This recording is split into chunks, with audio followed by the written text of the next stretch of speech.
무엇보다 접경지역 주민들의 불안이 갈수록 커지고 있습니다.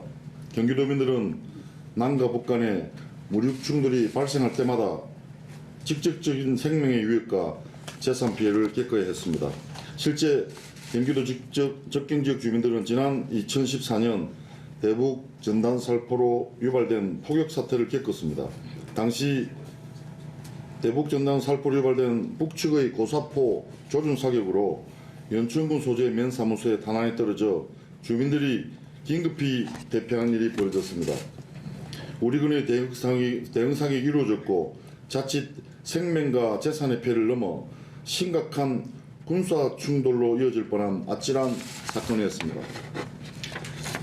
최근 사태는 어려운 대내외 여건 속에서도 그간 경기도를 비롯한 남과 북측이 쌓아온 신뢰를 한꺼번에 무너뜨리는 점에서 또한 남북 간의 총격전과 같은 위험천만한 일까지 초래할 수 있다는 점에서 매우 우려스럽습니다. 접경지역을 품은 경기도로서는 엄중하게 받아들일 수밖에 없습니다. 경기도는 대북 전단 살포 행위가 단순한 의사표현을 넘어 군사적 충돌을 유발하는 위험천만한 위기조장 행위라고 판단합니다. 경기도의 제1책무는 도민의 생명과 안전을 지키는 것입니다. 경기도는 도민들의 생명을 위협하는 행위를 방치하지 않겠습니다. 위험 상황이 재발되지 않도록 할 수 있는 모든 행정력을 동원하고자 합니다.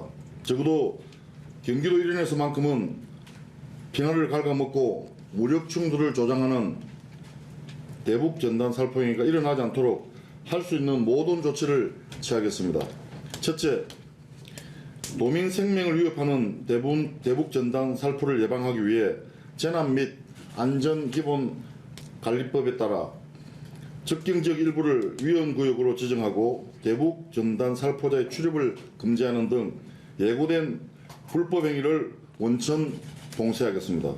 경기도의 조치는 상존하는 위험을 감수하고 계신 주민들을 예상되는 위험으로부터 보호하기 위한 것입니다. 대북 전단 살포와 이에 따른 충돌은 재난 및 안전관리기본법상 사회재난에 준하는 사태로 판단됩니다. 재난 및 안전관리기본법에 따르면 시장 군수는 재난이 발생할 경우 위험구역 설정과 통행 제한을 시행할 수 있고 도지사는 필요시 직접 이러한 응급조치를 할 수 있습니다. 앞서 말씀드렸듯이 경기도는 남북간 긴장의 크기와 주민들의 피해가 비례하는 지역입니다.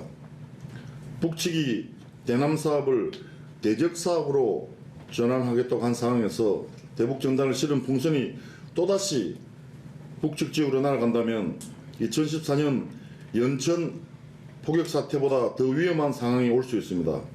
북한이 도발 지점을 조준 타격할 경우 전시에 준하는 재난 상황이 발생할 수도 있습니다. 그 피해는 고스란히 우리 도민들께 따라올 것입니다.